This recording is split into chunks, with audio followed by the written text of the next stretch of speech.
बिस्मिल्लाहिर्रहमानिर्रहीम। खुश किस्मत हैं वो लोग जो इस माह में ज़्यादा से ज़्यादा नेकियां समेट कर अल्लाह रब्बुल इज़्ज़त की रज़ा और खुशनूदी हासिल करने में कामयाब व कामरान हो रहे हैं। कुरान मजीद फुरकान हमीद में इरशाद बारी ताला है, ए ईमान वालों, तुम पर रोज़े फ़र्ज किए गए हैं जिस तरह तुमसे पहले लोगों पर फ़र्ज किए गए थे, ताकि तुम मुत्तकी बन जाओ। खालिक कायनात ने रोज़ों की फर्जियत का मकसद बताते हुए फरमाया, ताकि तुम मुत्तकी बन जाओ। रमज़ान मुबारक के अशराए मग़फ़िरत का आगाज़ हो चुका है, जो कि अपने अंदर पहले से ज़्यादा अजर व सवाब समोए हुए है।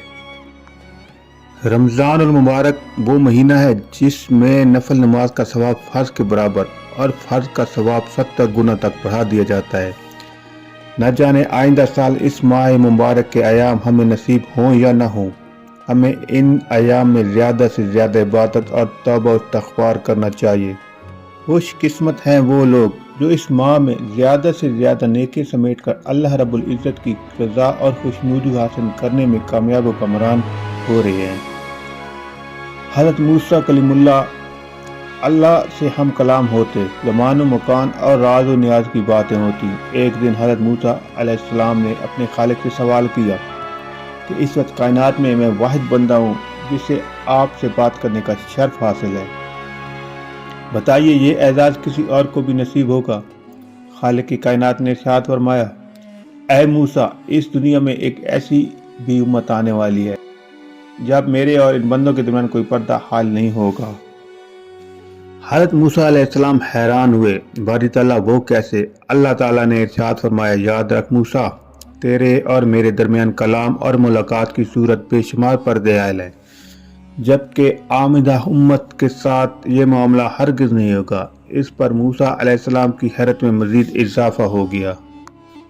उन्होंने अर्ज़ किया, कायनात के मालिक, बताइए वो कौन खुश नसीब होंगे? अल्लाह ताला ने इरशाद फरमाया, वो उम्मत मुहम्मदी होगी।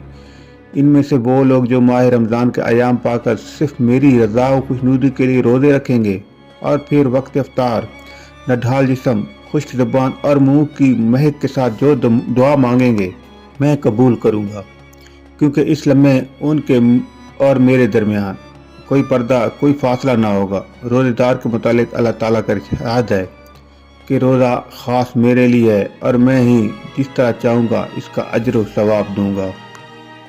मेरा बंदा मेरी रज़ा के वास्ते अपनी ख्वाहिश, नफ्स और अपना खाना पीना छोड़ देता है, बस मैं खुद ही अपनी मर्जी के मुताबिक इसकी इस कुर्बानी और नफ्स खुशी का सिला दूंगा।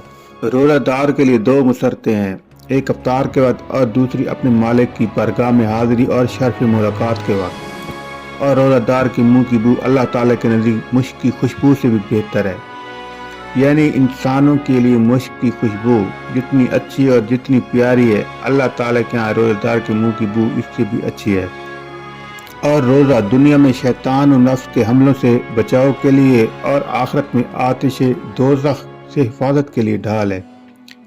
रमज़ान उल मुबारक खैर व बरकत, हमदर्दी व क़ुव्वत का महीना है। इस माह की रातों में अल्लाह ताला की जानिब से 3 मरतबा ऐलान किया जाता है कि कोई है तौबा करने वाला, मैं जिसकी तौबा कबूल करूं। कोई है मांगने वाला मुझसे तो मैं इसको दूं। कोई है माफ़ी मांगने वाला तो मैं इसको माफ़ कर दूं।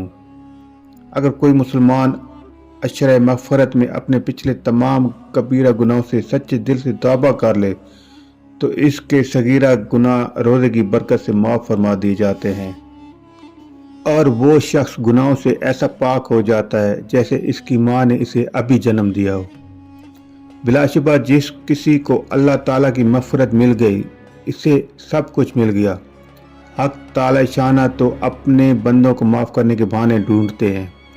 जब किसी बंदे से कोई गुनाह सरज़द हो जाए तो अल्लाह ताला की जानिब से इसे मोहलत दी जाती है कि शायद आप भी ये माफ़ी मांग ले, शायद आप भी ये मेरी तरफ रुजू कर ले।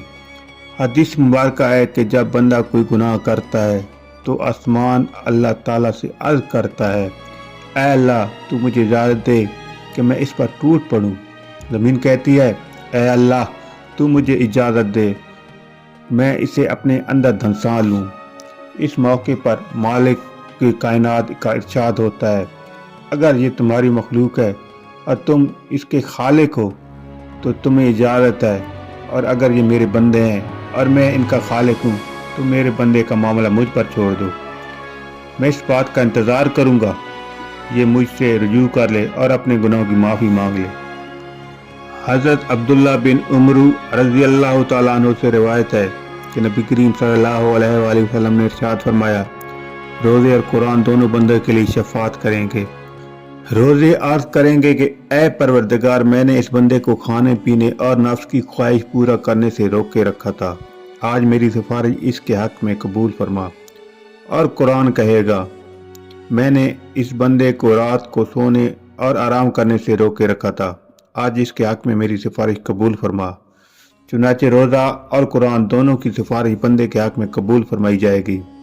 حضرت ابو ہریرہ رضی اللہ تعالیٰ عنہ سے روایت ہے کہ ان حضرت صلی اللہ علیہ وآلہ وسلم نے ارشاد فرمایا، 3 آدمیوں کی دعا رد نہیں ہوتی، ایک روزہ دار کی افطار کے وقت، دوسرے عادل بادشاہ کی، اور تیسرے مظلوم کی۔ حضرت سہیل بن سعدی رضی اللہ تعالیٰ عنہ سے روایت ہے کہ سرکار دو عالم صلی اللہ علیہ وآلہ وسلم کا فرمان عظیم ہے کہ جنت کے دروازوں میں سے ایک خاص دروازہ ہے جس کو باب الریان کہا جاتا ہے، اس دروازے سے قیامت کے دن صرف روزہ داروں کا داخلہ ہوگا، اس کے سوا کوئی اس دروازے داخل نہیں ہو سکے گا۔ اس دن پکارا جائے گا کہ کدھر ہیں وہ بندے جو اللہ کے لیے روزہ رکھے کرتے تھے اور بھوک پیاس کی تکلیف اٹھایا کرتے تھے؟ وہ اس پکار پر چل پڑیں گے۔ جب وہ روزہ دار اس دروازے سے جنت میں پہنچ جائیں گے تو یہ دروازہ بند کر دیا جائے گا، پھر کسی کا اس سے داخلہ نہیں ہو سکے گا۔ ریان کے لغوی معنی ہے پورا سیراب، یہ بھرپور سیرابی اس روزے دار کی صفت ہے جس سے روزے داروں کا داخلہ ہوگا۔ آگے جنت میں پہنچ کر جو کچھ اللہ تعالیٰ کے انعامات ان پر ہوں گے، ان کا علم تو بس اللہ تعالیٰ ہی کو ہے۔ اس مبارک ماہ کی ان تمام فضیلتوں کو دیکھتے ہوئے مسلمانوں کو اس مہینے میں عبادت کا خاص اہتمام کرنا چاہیے اور کوئی لمحہ ضائع اور بیکار نہیں جانے دینا چاہیے۔ ہم اپنے تمام صغیرہ و کبیرہ گناہوں سے معافی مانگ کر اللہ تعالیٰ کے حضور پاک و صاف پیش ہو سکتے ہیں۔ اللہ پاک ہم سب کو اپنے نفس کا تزکیہ کر کے تقوی اختیار کرنے کی توفیق عطا فرمائے، آمین۔ امید کرتے ہیں آپ کو ہماری آج کی یہ ویڈیو اچھی لگی ہوگی۔ مزید اچھی ویڈیو کو دیکھنے کے لیے ہمارے اس چینل کو سبسکرائب کر لیں۔